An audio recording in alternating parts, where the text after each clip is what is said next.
There was a man in Mysore city. He was known to be some kind of a ghost buster or tantric. This guy has trapped ghosts in bottles. So I was just befriending him thinking, I will steal one bottle because I really wanted to see a ghost.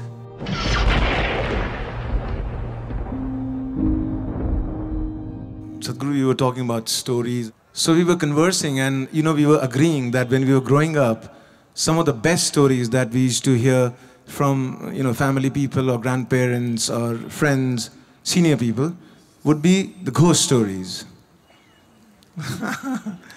And somehow you small, kids, we love to get scared. Still they want to hear that ghost story. It's one of their favorite things, amongst all stories. Do you have any ghost story from your experiences of traveling in the mountains?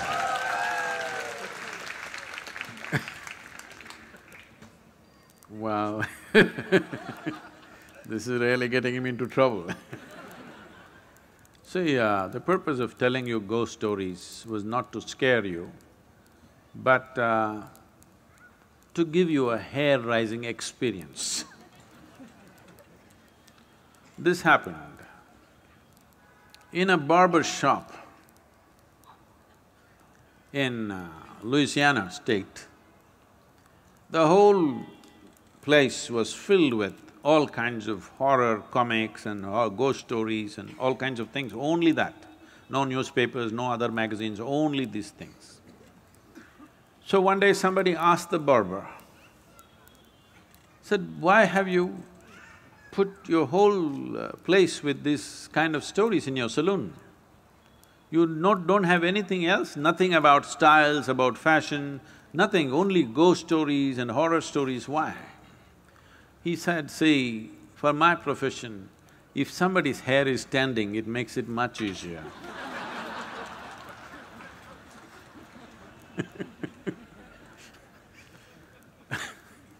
So the idea was to give you a hair-raising experience, not to scare you. And I must tell you, this fascinated me so much that there was a man in Mysore city who was also working in the Mysore City Corporation as some official, but he was known to be some kind of a ghost buster or tantric or whatever he is. So somebody told me, I was always looking for these kind of things, so somebody told me, this guy has trapped ghosts in bottles and kept it in his whatever, it's a shrine or a workshop or whatever you want to call it. So I want to go and that guy wouldn't allow us initially, but I was persistent and then he took me inside and he showed me lots of bottles. He said, in this there is this kind of a ghost, this is a woman, this is a man. I looked, I could not see a man or a woman, I all saw transparent bottles with corks. So I was just befriending him thinking, I will steal one bottle because I really wanted to see a ghost. Because I had heard so many things. So many things means unbelievable kind of stories. Well, it only made me more and more curious. It did not raise my hair nor scare me, but I became more and more curious.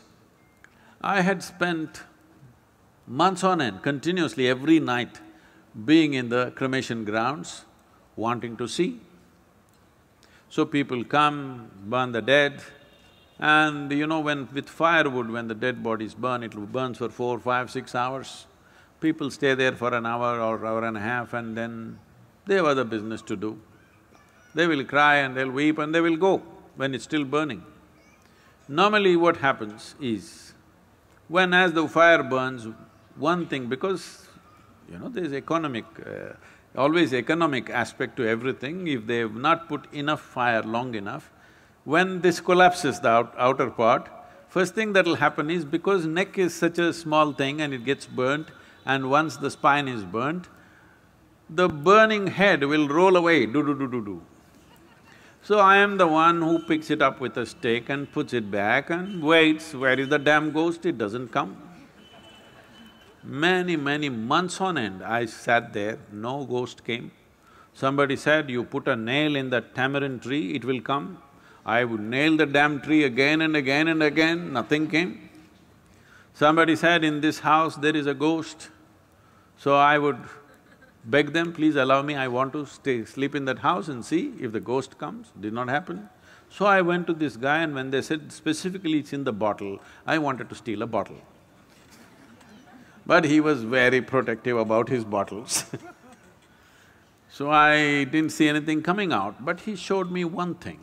He made an elaborate design with rice flour. In the 5 corners of this, he kept one egg. He did all kinds of things and poof, he clapped his hand, pop! All the 5 eggs burst right in front of my eyes. So, I thought, something. I don't know whether it's a ghost or it's a thing, whatever, but definitely he did not reach out to these 5, he was standing away and all the 5 eggs burst. Then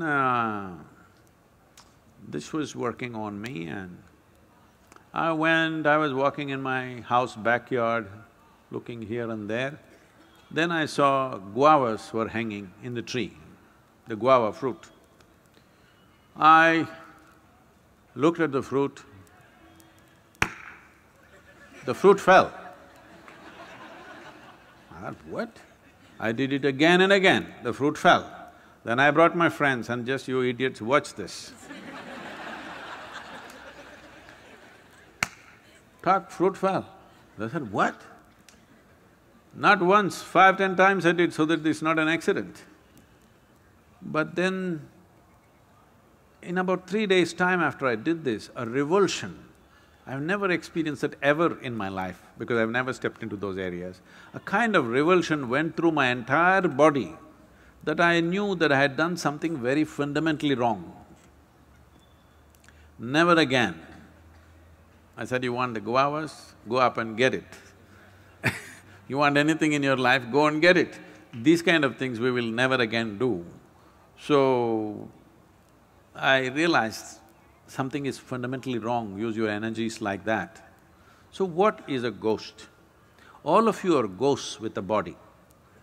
Those who are walking and sitting, everybody, you are ghosts with a body.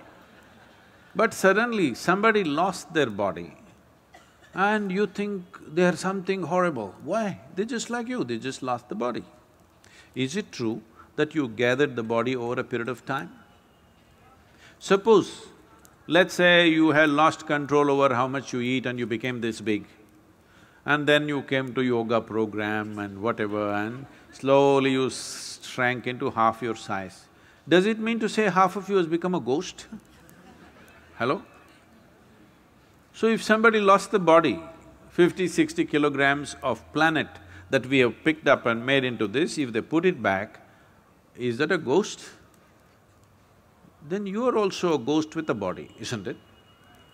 So this abnormal way of looking at life, that just because somebody lost their body, they've become something evil, something fearful, something terrible, is a very abnormal way of looking at life. The nature of life is such that whether… See, right now, this is something you must look at this, not intellectually, really experientially. You're breathing, all of you, are you? Hello? I'm just checking. Hello?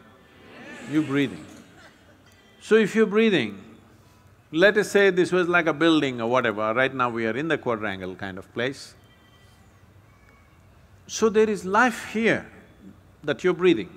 You may call it air, but it's actually life, because if I take away this will go.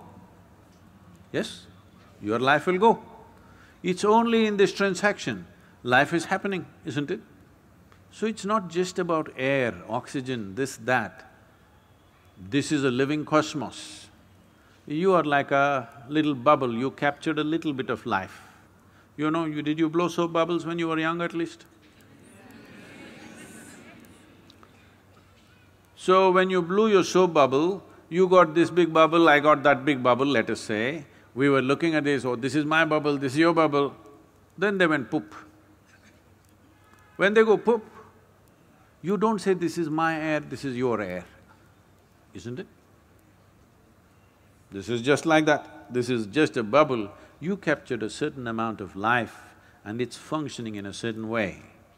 When this bubble bursts, there's no such thing as your life and my life. Well, you may not break the entire bubble, you may break the outer surface of the bubble and the inner surface of the bubble may still remain. Just because the outer peel has dropped off, do you call that a ghost? Then you are a ghost with a body.